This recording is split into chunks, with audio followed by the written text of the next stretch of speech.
বহুদিন আগে সীতাপুর গ্রামে বিজু নামে এক রাখাল ছেলে থাকতো তার মায়ের সঙ্গে।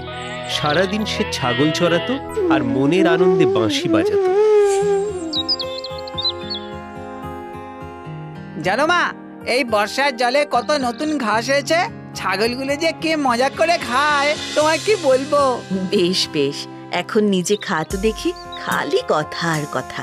মা, কালকে যে গল্পটা বলছিলে আজকে আবার বলবে তো? বলবো বলবো, এখন খেয়ে নে তো বাবা।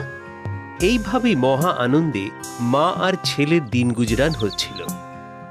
প্রতিদিনের মতো সেদিনও বিজু গেছে ছাগল চড়াতে।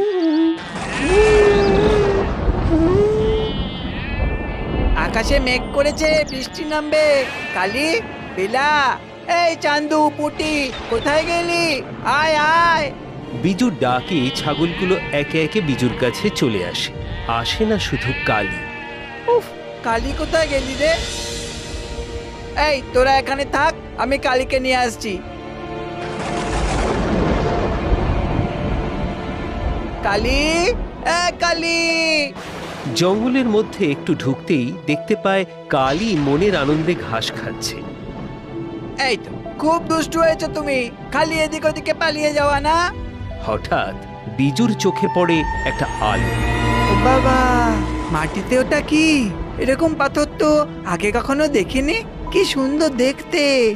বিজু সেটা হাতে তুলে নিতেই পাথর খুব শান্ত নিচু গলায় বলে ওঠে, তোমার মনের ইচ্ছের কথা আমায় বলতে পারো, আমি পূরণ করব।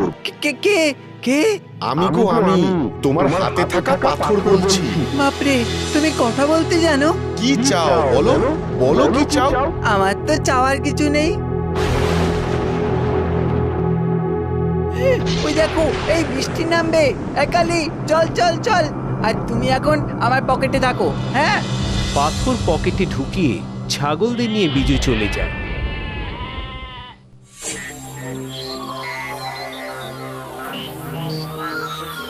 এই যে বৌমা, বলছি তোমাদের ধার বাকিটা এবার মেটাও। আর কতদিন ফেলে রাখবে? হ্যাঁ, মানে ছেলেটা একটু বড় হয়ে যাক, ভালো কাজকর্ম করুক, তখন ঠিক মিটিয়ে দেব। আর কিছু সময় দিন মোড়ল মশাই। খুবই মুশকিল, অগত্যা। তোরা আজ এত দেরি হলো? আর বলো না মা, কালিটা ঘাস খেতে খেতে জঙ্গলের ভেতরে ঢুকে গেল, তাই তো ওকে আনতে গিয়ে দেরি হলো। আচ্ছা মা, আমাদের কি চাই বলো তো? ও মা, কি আবার চাই? কিচ্ছু না, তুই খেতে বস, আমি সেটাই চাই। আমাকে পকেট থেকে বার করো। এই দেখো, তোমার কথা তো ভুলেই গেছিলাম। বলো বলো এবার কি চাও? শুনলে না, মাও বললো তো আমাদের কিচ্ছু লাগবে না। আচ্ছা, তোমাদের কুড়ে ঘরটা যদি পাকা করে দিই? এই না না, তাহলে তো চাঁদের আলো ঘরেই ঢুকবে না। আর যদি অনেক অর্থ দিই যাতে তোমাকে আর ছাগল চড়াতে না হয়? ও মা, তাহলে আমার এই কালি, বেলা, চান্দু, পুঁটি এদেরকে কে খাওয়াবে? হ্যাঁ, কে দেখবে ওদের? মোড়লের ছেলে ঘোতন পিছনে গাছের আড়াল থেকে লুকিয়ে সবটা দেখে আর শোনে। তারপর দৌড়ে গিয়ে খবর দেয় তার বাবাকে।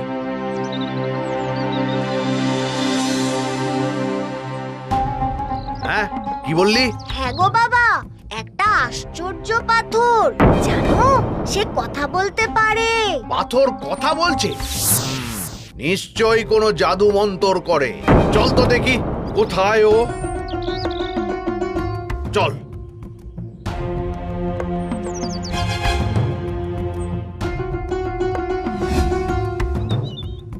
বিজু, বিজু, বৌমা, এই তো, বার কর, এক্ষুনি বার কর। কি জেঠু? জাদু পাথর, যা দিয়ে তুই গ্রামের সবার ক্ষতি করতে চাইছিস। ক্ষতি? না না, আমি কারো ক্ষতি করতে চাই না, বিশ্বাস করুন। একে একে গ্রামের অনেকে এসে জড়ো হয় সেখানে। আর এই কথাবার্তার মাঝেই ঘোতন ভিতরে গিয়ে খুঁজে নিয়ে আসে সেই পাথর। বাবা বাবা, এই যে দেখো, এই যে পাথর কথা বলছে, আমার ইচ্ছে পূরণের কথা বলছে। তোমার মনের ইচ্ছের কথা আমাকে বলতে পারো, আমি পূরণ করব। আমায় একটা বড় খেলার ব্যাট দাও।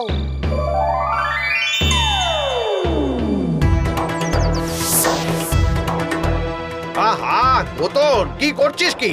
দে দে আমাকে দে। তোমার মনের ইচ্ছের কথা আমাকে বলতে পারো, আমি পূরণ করব। আমার এক বাক্স সোনা চাই। ওমা, এ তো সত্যি সত্যি সোনা। এই সর সর সর সর সর তোরা সর সর, এই চল চল চল ঘোতন ঘোতন চল চল। গ্রামবাসীকে সরিয়ে বাপ ছেলে মনের আনন্দে নাচতে নাচতে রওনা দেয় বাড়ির দিকে। জেঠু, জেঠু ওই পাথরটা দিয়ে যাও, আমার বন্ধু। কি হয়েছে? কি হয়েছে রে বিজু? ও মা, ওরা আমার পাথরটা নিয়ে চলে গেল। কিসের পাথর? কোথায় পেয়েছিলি? ওই তো জঙ্গলে। ওই পাথরটা আমাকে সব দিতে চেয়েছিল, কিন্তু তুমিও তো বললে কিছু লাগবে না, তাই আমি কিছু চাইনি। কাঁদিস না বাবা, ওই পাথর আমাদের লাগবে না, চুপ কর। ক্রমশ এই আশ্চর্য পাথরের কথা ছড়িয়ে পড়ে চারিদিকে। দেখেছো কাণ্ড, ওই পাথর দিয়ে মোড়ল তো বড় লোক হয়ে গেছে গো। হ্যাঁ, কাল তো দেখলাম যে বাড়ি রং করছে। ইস, আগে যদি জানতাম। হ্যাঁ, তাহলে ওই পাথর দিয়েও অন্তত টাকা পয়সা কিছু করতে পারতাম। ব্যাস, এভাবেই সে কথা পৌঁছে যায় ডাকাতদের কানে। শোন, ওই মোড়লের বাড়িতে ডাকাতি করব, সবাই তৈরি থাকবি। হ্যাঁ সর্দার।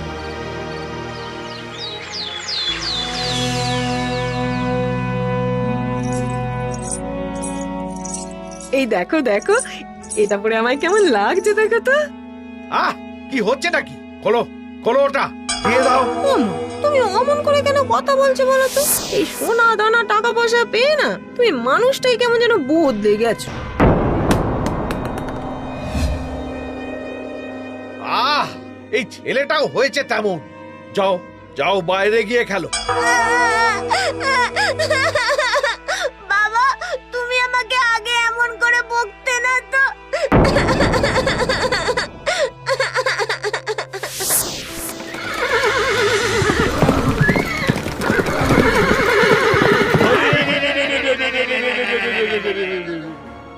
বাবা, বাবা ডাকাত!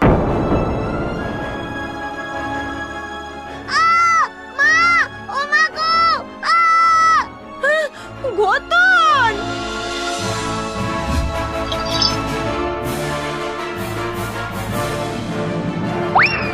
ডাকাত! সর্বনাশ! ওগো, ওগো শিগগির এসো গো! ঘোতন! কোথায় গেলে তুমি? এদিকে এসো না গো! ওরে ঘোতন রে! না না, যে করেই হোক এগুলো লুকিয়ে ফেলতে হবে। কোথায় লোকাবি? এই তোরা এদিকে আয়, নিয়ে যা সব। ডাকাতরা চলে যেতে একে একে গ্রামবাসী এসে জড়ো হয়। বউয়ের কান্না শুনে বেরিয়ে এসে মোড়ল দেখে ছেলে মাটিতে পড়ে আছে। ওগো, ওগো, এ কি হলো গো? ঘোতন! এই ঘোতন! ঘোতন! সব লোভের ফল। এই জন্যে বলে বেশি লোভ করো না। কিচ্ছু হবে না, কিচ্ছু হবে না। পাথর পাথর মোড়ল দৌড়ে ঘরে যায় ও পাথর নিয়ে আসে। পাথর পাথর, কথা বল, কথা বল, আমার ছেলেকে সুস্থ করে দে। পাথর পাথর। কিন্তু পাথর যেন নিশ্চুপ, সে কোনো কথা বলে না। এই এই তোমরা একটু দেখো না, একটু দেখো, যদি যদি পাথর কথা বলে। নাও নাও নাও নাও নাও নাও নাও না নাও। সবাই সরে সরে যায়, কেউ পাথরে হাত দেয় না। সব সব তোমার লোভের ফল, জানো তো?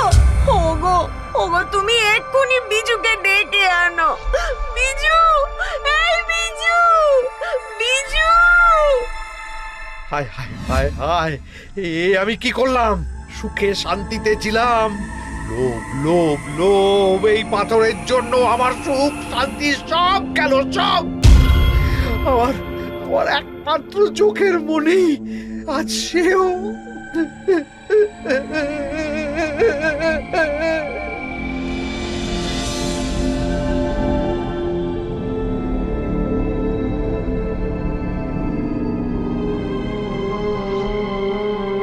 ওরে, ও বিজু, বিজু দেখ না, দেখ না তোর বন্ধুর কি হলো বিজু, দেখ দেখ বাবা।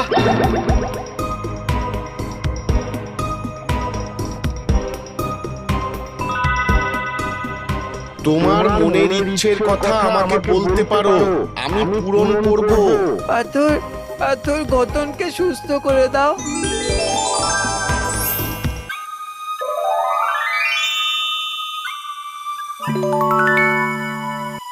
আমায় ক্ষমা কর বাবা, আর আমি লোভ করব না, আমায় ক্ষমা কর।